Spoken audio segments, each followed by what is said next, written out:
Fala aí, galera! Sejam todos muito bem-vindos ao nosso Flashcore Podcast. Chega deixando o seu like, hein? Essa mãozinha que tá aqui embaixo que é muito importante. Comenta o que você está esperando da reta final do Campeonato Brasileiro. Compartilha com os seus amigos esse nosso conteúdo e, se é novo, se inscreva no nosso canal, porque hoje vamos falar de risco de rebaixamento, chance de título, pipocado no Campeonato Brasileiro, tudo isso e muito mais, porque eu estarei muito bem acompanhado com o narrador Eduardo Gerac, que está comigo aqui para a gente analisar esses números Flashcore. Olha, Edu, esse Campeonato Brasileiro surpreendeu muita gente, mas só acho, que a gente já pode afirmar que o Palmeiras é campeão brasileiro. Ou ainda não, Edu, tudo bem? Oi, Fábio, tudo bem com você? Tudo bem também? Aí eu mando uma saudação especial para as amigas e os amigos que estão nos acompanhando aqui na Flash Score. Não, eu concordo com você. O Palmeiras já é o campeão brasileiro de 2024, muito por causa do Botafogo, que também vamos discutir um pouco mais para frente aqui na nossa conversa. E lá embaixo, obviamente, vamos ver o Bahia, né? Tem mais chances de cair, mas Santos e Vasco também correm riscos. Vamos ver o que essa última rodada do Campeonato Brasileiro nos aguarda, né? Se vai ser mais dinâmico do que foi nas últimas rodadas ou se realmente teremos alguma surpresa aí nessa última rodada, né?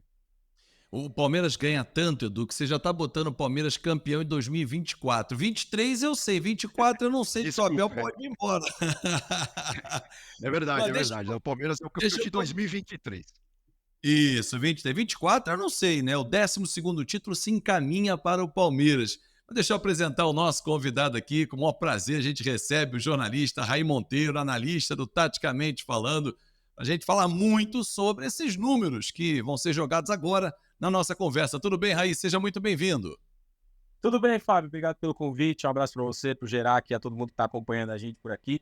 Esse Campeonato Brasileiro foi muito maluco, né? Do começo ao fim, com reviravoltas, mudanças, a perspectiva do Botafogo ser campeão lá no começo, que foi se dissolvendo ao longo do segundo turno.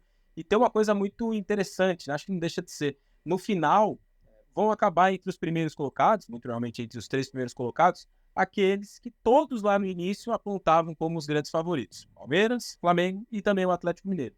Nos últimos anos, esses times têm se revezado no título do Campeonato Brasileiro, 2 para o Flamengo, 2 para o Palmeiras, 1 para o Atlético, agora o terceiro, né? O Palmeiras se aproxima, e por alguma razão eles perderam um pouco de força no começo da competição, e o Botafogo largou muito bem. Mas com o dissolvimento do Botafogo, acho que dá para a gente definir dessa forma, esses três voltaram ao protagonismo do Campeonato Brasileiro, como era lá no início, quando a gente projetava essa competição. Você repara, né, Edu, o Raí, assim, polido, né? Falando, não, dissolvimento. O torcedor diz que é pipocada. A gente vai debater se foi ou não foi, porque inclusive foi notícia pelo mundo. O Daily Mail falou, foi a maior pipocada da história. A gente vai falar sobre isso também. Aí, Edu, eu quero começar abordando a parte de baixo, porque eu acho que lá em cima está praticamente resolvido, mais de 99% de chance de ser campeão, mas na parte de baixo o risco está elevado para o Bahia, que conseguiu perder para o rebaixado América Mineiro, depois de ter goleado o Corinthians, animado o seu torcedor. O Vasco perdeu para o Grêmio, mas ainda depende só dele. E o Santos, que perdeu fora de casa para o Atlético Paranaense, também depende só dele. Aí, quero começar falando com você, nessa análise que a gente pode fazer dos números. Hoje, o Bahia tem o risco de 68%, o Vasco de 24%, e o Santos 6%, arredondando, é 68,9%, 24,9%, 6,2%. É dentro de campo que se resolve, mas nesse campeonato tão maluco que está sendo o brasileiro, dá para cravar que Bahia já está na Série B? Cravar não dá porque as chances, né, dos três, os três têm a possibilidade ainda da queda dentro do que pode acontecer na última rodada. Mas é muito curioso também o caminho desses times ao longo desse segundo turno. O Santos, por exemplo, tomou aquele 7-1 do Inter, aí ficou 7 jogos sem perder, perdeu 2 jogos seguidos e voltou a uma condição de briga, né, mais direta contra o rebaixamento. Há 2 rodadas, né, quando o Santos ainda tinha esses 7 jogos de invencibilidade, a gente olhava para a tabela e visualizava que o Santos ia se livrar com alguma facilidade. Não, o Santos vai conseguir aqui, Fluminense, pensando no Mundial, depois do jogo contra o Inter, vai conseguir contra o Atlético Paranaense, melhor dizendo, vai conseguir aqui uns 2, 4 pontos. O Santos foi lá e perdeu os 2. Bahia, algo parecido, né? O Rogério estreia ganhando do Coritiba fora de casa, tem um caminho ali de algumas vitórias, algumas derrotas, alguns placares elásticos, 6-4 no Goiás, 5-1 no Corinthians em Itaquera. Depois que o Bahia faz 5-1 no Corinthians em Itaquera, a gente olhava para a tabela e imaginava, pô, o Bahia vai jogar com o São Paulo já de férias e com o América Mineiro. Vai somar aqui 4 pontos, talvez até 6, né? O Bahia perdeu os 2 e ficou numa situação muito difícil. E o Vasco a mesma coisa, né? O Vasco tem uma recuperação muito importante com o Ramon Dias. É o 7º melhor time do retorno do Campeonato Brasileiro. Isso é uma campanha expressiva dentro do que o Vasco fez no primeiro turno. Primeiro turno horroroso do Vasco. Tem uma recuperação, tem vitórias emblemáticas. A vitória contra o América Mineiro com o gol do Payet na última bola. Outros resultados que o Vasco foi conseguindo, né, ao longo desse segundo turno. Então também se imaginava, o Vasco vai receber o Corinthians muito mal como visitante. Depois tem um jogo contra o Grêmio, mas vencendo o Corinthians fica numa situação mais tranquila, o Vasco vai lá e perde os 2. Então por isso não dá para fazer uma projeção tão distante, embora a gente só tenha mais uma rodada. Acho que é muito do que vai se definir no campo mesmo, né? Talvez um deles abrindo o placar, vai jogar muita pressão para o outro, como esse time vai reagir diante de uma pressão, se algum deles sair atrás do marcador, como vai reagir. Acho que tem um outro aspecto também, né? Os 3 jogam na sua casa, e em casa esses times têm tido mais dificuldade, mais pressão nas últimas semanas. Acho que o Bahia tem uma chance muito grande de ser rebaixado, mas dentro de um Brasileirão tão maluco e imprevisível, não dá para cravar isso antes da bola rolar, não. Manda uma aí, Edu. Não, então, na verdade é isso, né? Eu concordo com o que o Rai tá falando, assim, se a gente for ver os números do campeonato, né, que é isso que a gente tenta esmiuçar aqui na Flash Score, né? Sempre lembrando que no nosso aplicativo lá temos várias formas de você avaliar os números, estudar, enfim, primeiro turno, segundo turno e tal. Mas se a gente pegar, por exemplo, a campanha tanto do Goiás quanto do América e também do Curitiba, esses 3 times, se a gente pegar lá o fim do primeiro turno, eles estavam do 15º para baixo, né? E agora também continuam aí, né? O Curitiba principalmente, assim como o América, eles não saíram das últimas colocações. A gente pode fazer a conta de várias formas, jogando em casa, jogando fora, né? E também a questão do primeiro turno e do segundo turno, como eu já disse. Ou seja, fica muito claro que esses times iam ter muitas dificuldades, né? 3 deles já caíram, né? No caso do Bahia, tem esse recorte recente também, que também foi até que surpreendente, né? Depois de golear o Corinthians, como o Rai disse, aqui em São Paulo, na Neoquímica Arena, o Bahia não conseguiu vencer o São Paulo, por exemplo, jogando em casa, né? Nem empatar aquele jogo. Tudo bem que o gol do São Paulo foi no finalzinho, mas o Bahia deixou muitos pontos pelo caminho já nessa era Rogério Ceni.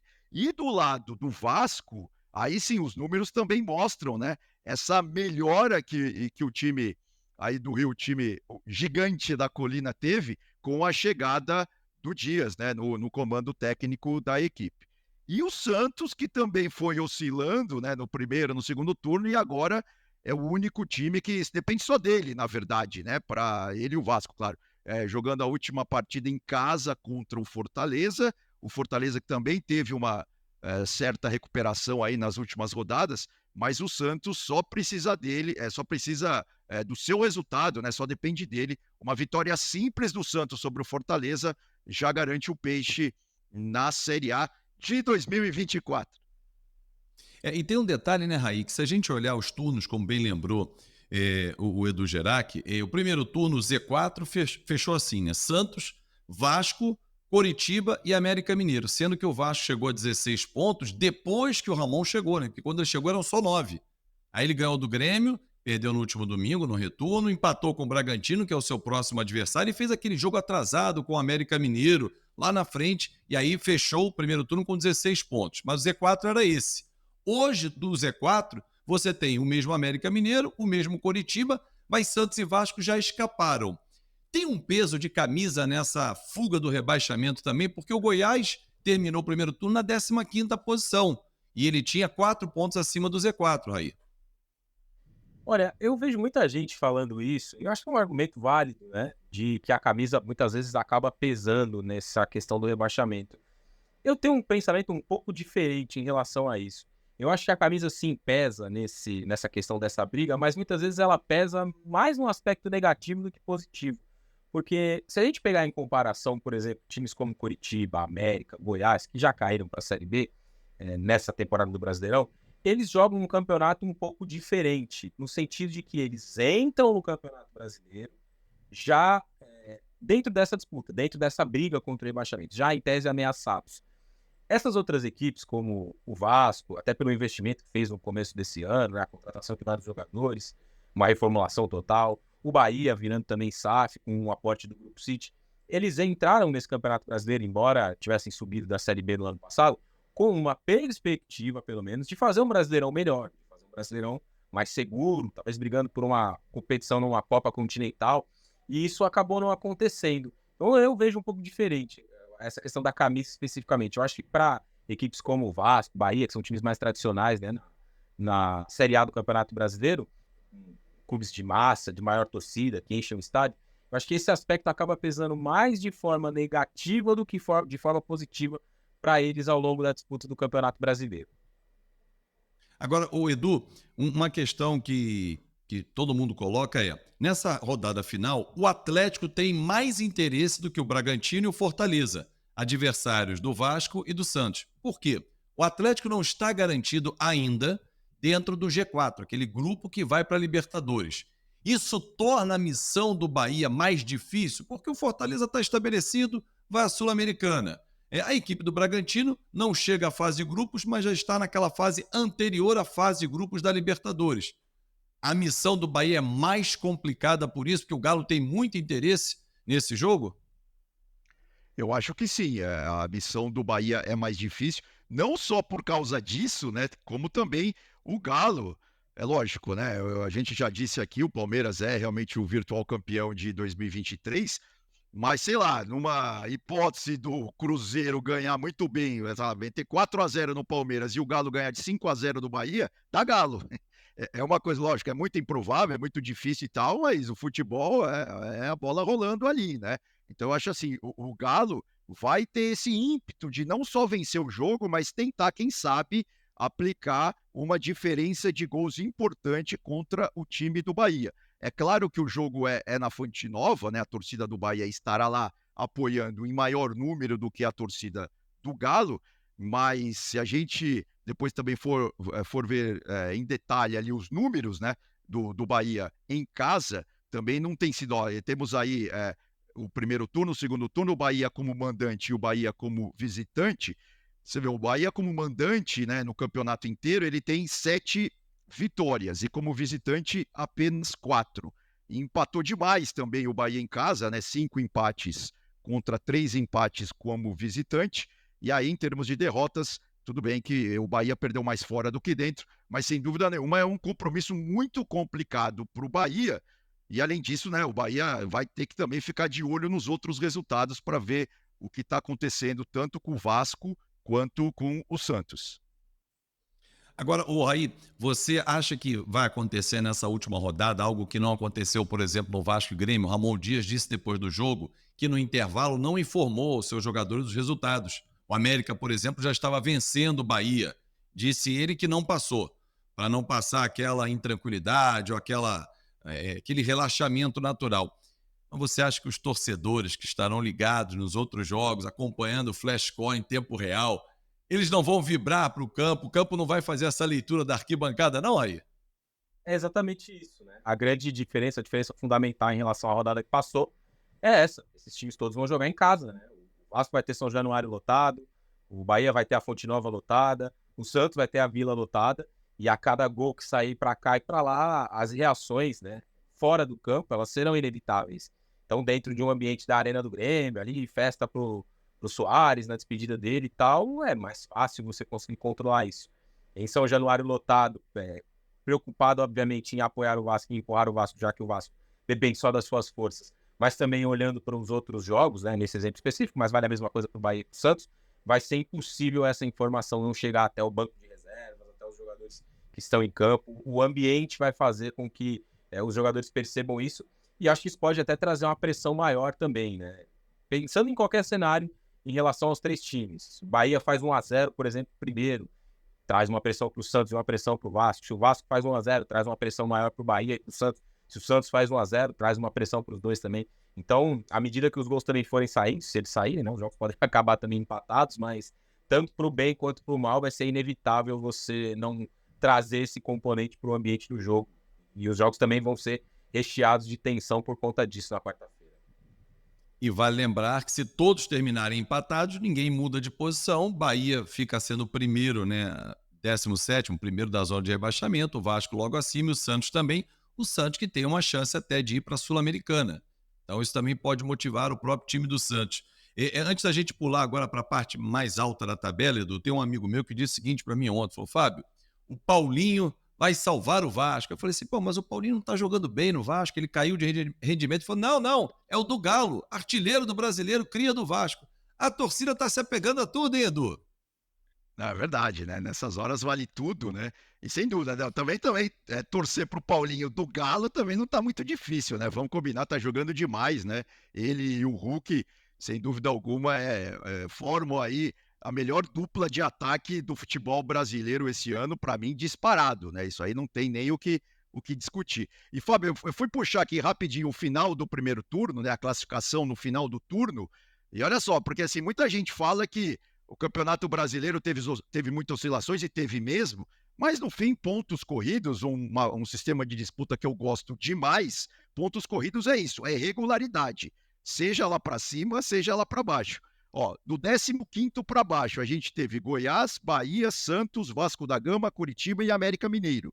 Os últimos colocados do primeiro turno do Campeonato Brasileiro. E passou um turno inteiro, eles continuaram nessa zona, né, ruim de classificação, ou seja, tiveram uma regularidade às avessas, né? Foram muito mal, realmente, tanto jogando fora quanto jogando dentro de casa, enfim. E aí, obviamente, agora temos esse desfecho aí na quarta-feira para ver quem é o último rebaixado do Brasileirão 23, Fábio. Então vamos levantar a bola aí, Edu. Já vou deixar com você para você rolar com o Raí a respeito da parte alta da tabela, porque no primeiro turno a gente falou sobre virada de turno.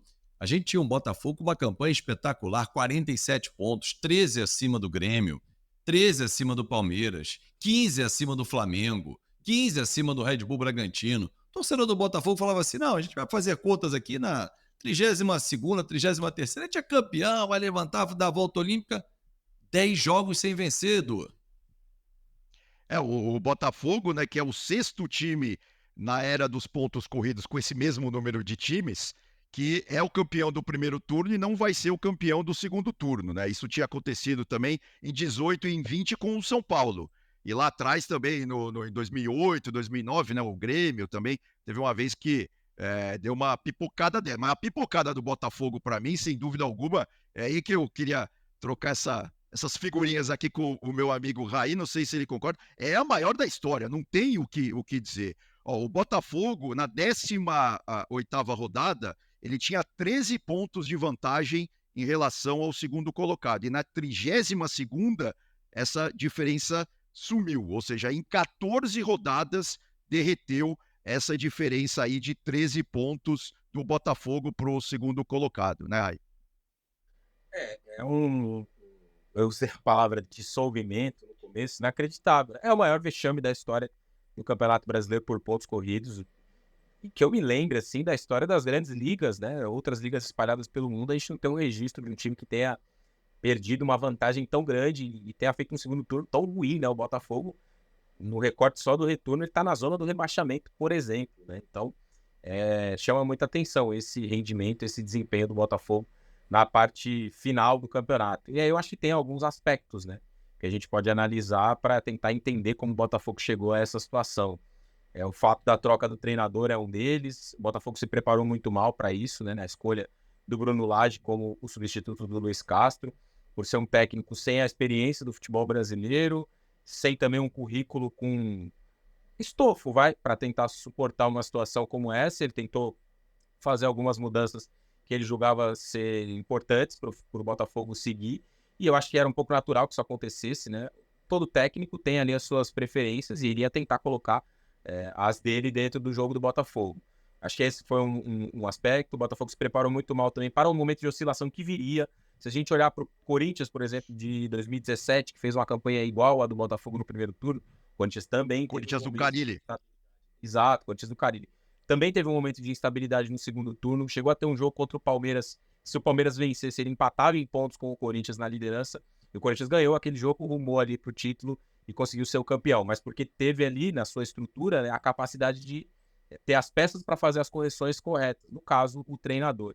E aí eu acho que também tem uma parcela muito grande, né? Falei um pouco sobre técnicos, um pouco sobre escolhas da direção. Acho que também tem uma parcela muito grande dos jogadores.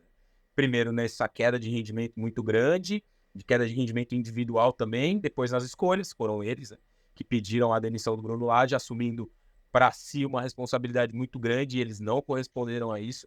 Eu acho que o Botafogo também entrou na figura dos jogadores em uma onda muito perigosa, que é do tal negócio contra tudo e contra todos. Estão nos roubando, não querem que o Botafogo seja campeão. Nenhum desses jogadores do elenco do Botafogo, nenhum não, eu vou tirar o Tietê dessa equação, porque o Tietê é um jogador bicampeão brasileiro. Eu acho que é o que teve a menor queda de rendimento entre eles, né? Ganhou pelo Galo e pelo Palmeiras, o Brasileirão. Jogou no São Paulo já também, é um jogador bem experiente. Tirando o Tietê, nenhum todos os outros jogadores do Botafogo tem tamanho para esse tipo de manifestação. Contra tudo e contra todos, estão nos O roubando. Diego Costa não, Raí? Mas é que o Diego Costa talvez, mas ele não vinha jogando, né? O Diego Costa jogou muito pouco até. Sim, sim. Foi pivô daquela situação com o Diego, com o Tiquinho Soares, né? Que ele foi titular, o Tiquinho reserva, o Tiquinho entra, faz o gol e tal. Um jogo contra o Coritiba, talvez não me lembro agora o jogo que foi, mas foi um desses jogos que o Botafogo acabou tropeçando também em casa. Então acho que tem esse aspecto também, do dissolvimento do Botafogo ter relação com os jogadores que, na minha visão, não tem tamanho para assumir essa responsabilidade no sentido de estamos aqui contra tudo e contra todos, querem nos roubar e tal. Porque quando você assume um papel desse, você tem que matar no peito e garantir dentro do campo. E não foi isso que esses jogadores fizeram. E até tem um pouco desse negócio, né, dessa análise minha, na fala do Diego Costa ontem. Né? Não sei se vocês viram ele depois do jogo falando, faltou maturidade, faltou humildade em alguns momentos, ele falou isso também. Então acho que tá mais ou menos por aí essa queda, esse dissolvimento, esse vexame do Botafogo. Só complementando, Raí, foi no jogo com o Goiás, que o Bruno Lage barra o Tiquinho na pré-eleição, treinou com ele durante toda a semana, e o Botafogo empatou em 1-1 quando o Tiquinho sai do banco e faz o gol. No Newton Santos, eu estava lá acompanhando esse jogo, mas realmente dissolveu a gordura do Botafogo de forma inacreditável. A torcida até agora não se contenta. Porém, se você olhar por um outro lado, um time que voltou da Série B há 2 anos, no primeiro ano, que foi o anterior, bateu quase na Libertadores, ficou na trave, foi até a última rodada. No segundo ano, vai a Libertadores, seja via grupo ou a fase anterior, aquele mata-mata, é um processo de evolução. Claro que o Grêmio está muito mais à frente. A gente pode falar do Grêmio, por exemplo. O Grêmio se resume a Luizito Soares e Renato como ícones dessa arrancada, o Edu, de sair da Série B, e a exceção do Grêmio, os outros 3 estavam agonizando. Um deles só que salvou, que é o Cruzeiro. Todos que voltaram da Série B, só o Grêmio disparou e está indo para a Libertadores. Deve-se muito a Luizito Soares e Renato? Eu acho que o Luizito tem uma grande parcela de culpa, no bom sentido, obviamente, nesse ataque do Grêmio, né? Essa campanha. O Grêmio, na verdade, se a gente for ver os números também, o problema do Grêmio foi que tomou muito gol, né?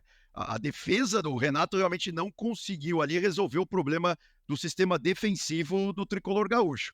Mas do meio para frente, muito por causa do Luizito. O Luizito foi muito decisivo, não só fazendo gols, como também dando assistências, né? Ele foi um garçom excelente esse ano, principalmente na Série A do Campeonato Brasileiro pelo Grêmio. Então, assim, sem dúvida alguma, essa campanha gremista tem muito ali do carimbo do Luizito Soares, né?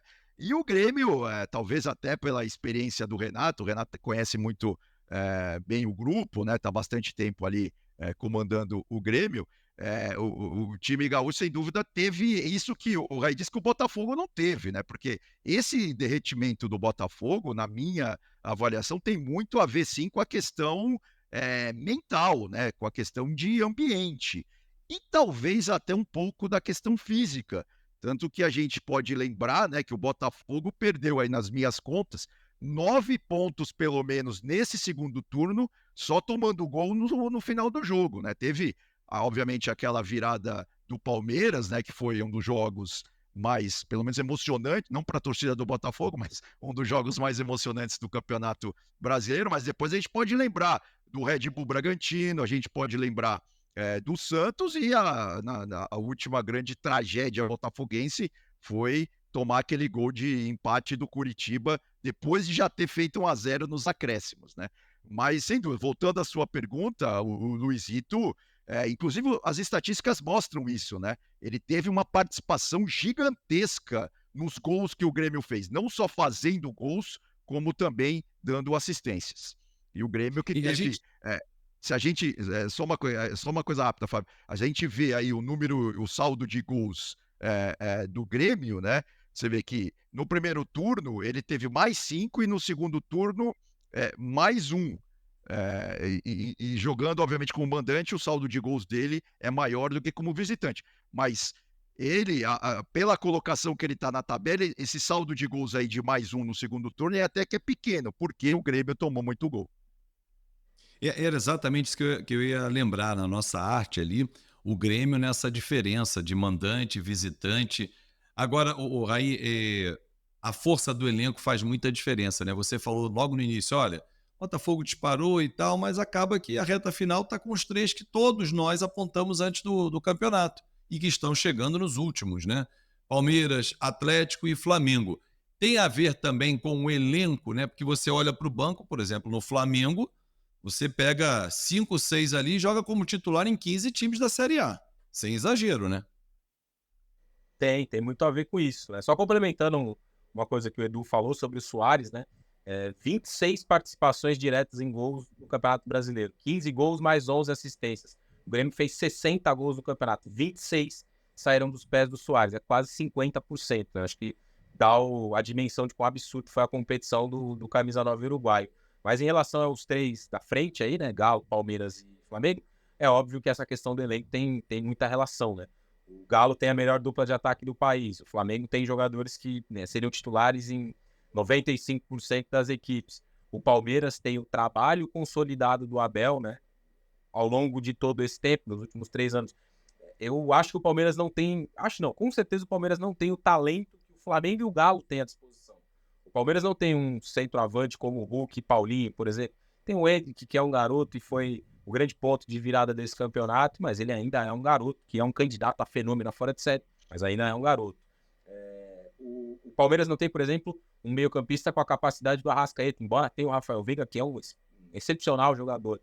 Tudo isso para dizer que esses dois times têm jogadores de mais qualidade, mas o Palmeiras tem um trabalho muito mais sólido que o Flamengo, que trocou 3 vezes de treinador esse ano, e que o Galo também, né, que trocou o Cudê pelo Felipão.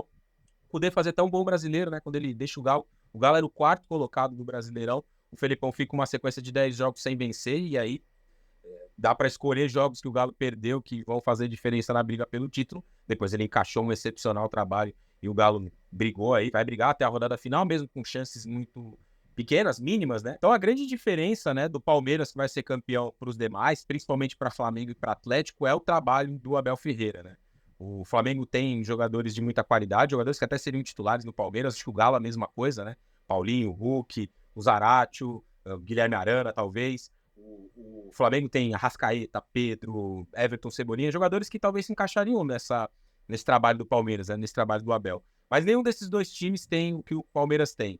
Solidez tática, solidez de trabalho, solidez de ter um treinador que ao longo dos últimos 3 anos trabalhou uma equipe que conhece os detalhes de cada jogador, onde cada jogador pode ser encaixado, cada variação que pode potencializar eles. O Palmeiras, ao longo dessa trajetória do Brasileirão, mudou de sistema tático, de jeito de jogar, né? Passou a jogar com uma linha de 3 atrás, com uma dupla Breno Lopes e Endrick. Só o conhecimento do treinador e tempo de trabalho pode te trazer e te dar essas variações com a certeza de que elas vão trazer algum tipo de resultado. Sem falar, obviamente, na força mental desse time, né? Que se recupera de resultados ruins, que consegue viradas, que se recupera 13 pontos atrás de um líder. Então, é o campeonato que o Palmeiras vence, né? É espetacular também nesse sentido do trabalho do Abel e de como, com o tempo, ele consegue potencializar cada vez mais essa equipe. E os números são espetaculares, né? Que a gente jogou na tela aqui para a galera também acompanhar como mandante, o Palmeiras, para quem está acompanhando pelas plataformas de áudio também, 19 jogos como mandante, 14 vitórias. Ah, mas é muito fácil, tá jogando num gramado sintético. Tá bom, quando ele vai como visitante, ele conquista 6 vitórias em 18 jogos, tem um saldo de 8 gols positivos. Então, assim, é um time que você não pode tirar o mérito, né, Edu? Porque às vezes algumas pessoas falavam já, desde o início falavam isso também do Botafogo. Não, Botafogo é líder que tá jogando no tapetinho. Aí até o torcedor botafoguense começou a criar uma música, caiu no tapetinho, já era. Depois ele caiu no próprio tapetinho. Então não tem essa. É a questão técnica realmente e acho que passa muito pela confiança no Abel Ferreira, hein, Edu? Não, sem dúvida. E também tem uma outra coisa que o Abel, até no livro dele, ele cita isso, né? Que ele estudou muito os números do Campeonato Brasileiro e tal. O Campeonato Brasileiro, como já dissemos aqui quando estávamos discutindo a questão do rebaixamento, né? Premia a regularidade. É meio óbvio falar isso, mas é isso que acontece. Tanto que o Palmeiras, por exemplo, se a gente for ver tanto a classificação do turno e do retorno, ele não vai ser campeão em nenhuma das duas vezes. No primeiro turno ele ficou em terceiro e agora ele está em segundo, né? E se a gente pegar, tem um dado até mais curioso, se a gente pegar a campanha do Palmeiras nesse retorno contra os outros times do G4, o Palmeiras ganhou 3 pontos e 15. Ou seja, o Abel sabe muito bem que para você ser campeão é aquela conta mágica. Você tem que mais ou menos uma média de 2 pontos por rodada, né? Que você tem que ir somando para chegar no final e estar ali entre os líderes. E também não pode deixar ponto bobo pelo caminho. E o Palmeiras faz muito bem essa lição de casa. O Palmeiras ganha dos times pequenos, ou melhor, dos times pequenos, mas dos times que estão mais abaixo que ele na tabela, principalmente lá do 15º para baixo, nesse segundo turno, no retorno, ganhou, e nem sempre jogando bem, mas a gente percebia que aquilo ali fazia parte da estratégia do Abel, ou seja, a gente não pode desperdiçar ponto bobo. Temos que ir. Então, o Palmeiras ganhou de 1-0, 2-1, enfim, ganhou jogos que eram jogos até que tranquilos se a gente olhasse para a classificação, mas que às vezes ali nos 90 minutos não estavam tão fáceis assim para o Palmeiras. Mas é aquela coisa de acreditar, de ir até o fim e de, obviamente, somar os 3 pontos, seja em casa ou fora, né? Com certeza. O Raí, para te liberar aqui, agradecer demais a tua participação no nosso Flashcore Podcast, pedir a galera para deixar o like, comentar, compartilhar e se inscrever no nosso canal. Que lições você acha que esse Brasileirão 2023 deixa para o ano que vem? Porque teve time disparando, depois esse mesmo time despencou, teve time desacreditado dando a volta por cima, teve mudança de treinador, teve a chegada do Tite que animou o torcedor rubro-negro. Quais são as lições que ficam para o próximo campeonato, para a próxima temporada, Raí? Eu acho que tem 3 aspectos aí. 2 em relação aos times de uma forma geral e um outro em relação ao Palmeiras. O primeiro deles é que acho que esse campeonato ensina que não dá para você largar a competição. E isso fica bem claro, principalmente para os demais, né? Todo mundo, o Botafogo já ganhou e tal, não dá para se recuperar. Acho que é necessário sempre acreditar que é possível chegar, que é possível diminuir a distância. É óbvio que se a gente tiver 10 campeonatos brasileiros com um time abrindo a vantagem que o Botafogo abriu, ele não vai perder o título em 10 oportunidades, né? Mas muitas vezes os outros, né, largaram a competição. Flamengo, Palmeiras em determinado momento, Galo a mesma coisa. Acho que essa é uma lição importante para o próximo ano. Uma outra lição que fica em relação ao Botafogo, mas que vai servir para outros também, é de ter a capacidade de entender como administrar uma vantagem muito grande, de como ela pode se perder ao longo do caminho. Então, quais elementos você vai precisar ter para que essa vantagem não se dissolva, para que você não perca um campeonato que estava vencido, porque a oscilação ela vem e a história do Campeonato Brasileiro mostra isso. O Botafogo perdeu muito rendimento, mas perderia um pouco e não esteve preparado para isso em nenhum momento do campeonato. Acho que essas 2 lições ficam para todos. E para o Palmeiras, de forma específica, que termina esse campeonato como campeão, tem uma coisa importante aí para o próximo ano, principalmente. Eu acho que o Palmeiras tem dentro de si, né, dentro do seu grupo, comissão técnica, direção, a ideia de que com o que o Palmeiras fez esse ano não será suficiente para vencer um campeonato brasileiro no ano que vem. Porque o Flamengo estará mais forte e tem um elenco mais capaz no sentido de qualidade individual. O Galo estará mais fortalecido e tem um elenco com muita qualidade individual. E outros poderão se fortalecer no meio desse caminho. Bragantino, Grêmio, o próprio São Paulo que ganhou a Copa do Brasil, o Fluminense que ganhou a Libertadores. Então o Campeonato Brasileiro do ano que vem, assim como as outras disputas, deve ter mais concorrentes. E acho que o Palmeiras vai precisar se fortalecer mais para ter um 2024 tão bom ou com tantos títulos como teve em 2023. Aí, muito obrigado, Raí Monteiro, analista do Taticamente Falando. Obrigado pela tua participação aqui. Volte sempre, hein? Eu que agradeço, Fábio. Um abraço para você, para o Gerac, para todo mundo que acompanhou a gente aí até agora e até a próxima. Obrigado pelo convite. Edu, bom, o campeonato vai acabar, vem aí mercado da bola, porque alguns times vão precisar se reforçar. O Botafogo, que caiu na competição, por exemplo, vai perder o goleiro Lucas Perry e o zagueiro Adrielson, jogadores de seleção que vão para o Lyon. Tem o mesmo dono, né, o John Texel, dos dois clubes, né, das SAFs. Como é que vai ficar a situação para 2024? Palmeiras já tem uma base, será que o Abel fica? O Filipão fica no Galo, com o Paulinho, com o Hulk, já é um time forte. Flamengo com o Tite, com um elenco forte. E os outros, para poder brigar no ano que vem no Campeonato Brasileiro? Que senão vai ficar a briga com os três sempre?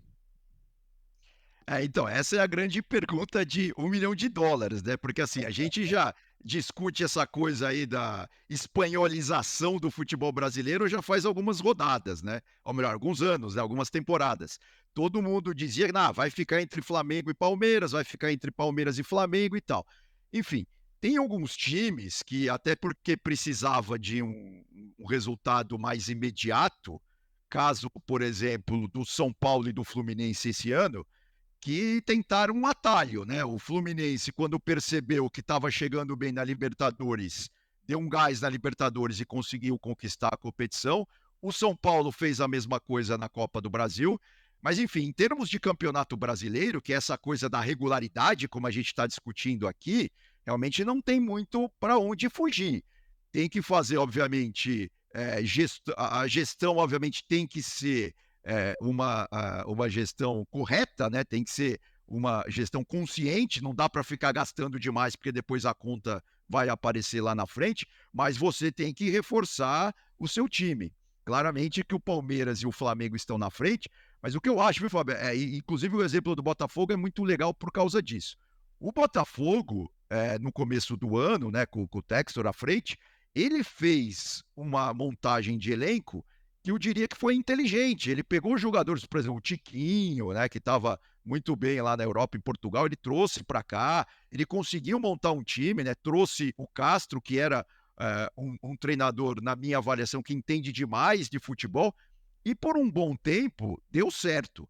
Só não deu certo, já dissemos aqui, por causa desses pontos bobos que o Botafogo acabou perdendo nos finais dos jogos, porque com esses 9 pontos a mais que o Botafogo perdeu tomando o gol no final, ele já seria campeão nesse momento, né? Então, assim, uma coisa que eu venho falando faz tempo, e no futebol brasileiro isso vai ser cada vez mais importante, é a questão da parte mental.